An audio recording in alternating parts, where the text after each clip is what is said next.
Hey y'all, it's Charity with Sense of Reverie, and today we're making these sweet vanilla caramel jars. I use direct colors, concrete pigments, as well as gold paint. Now, enough talking, let's get to it.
This one still definitely needs to dry. I had demolded this one earlier, but it's turned out so pretty.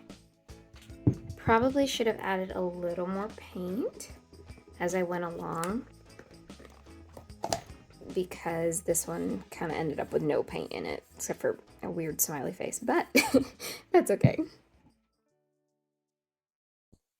If you want to make more of these jars with me or have special jar requests, please like, comment down below, hit that subscribe button so you know when I'm posting more videos on how to make these beautiful candle jars.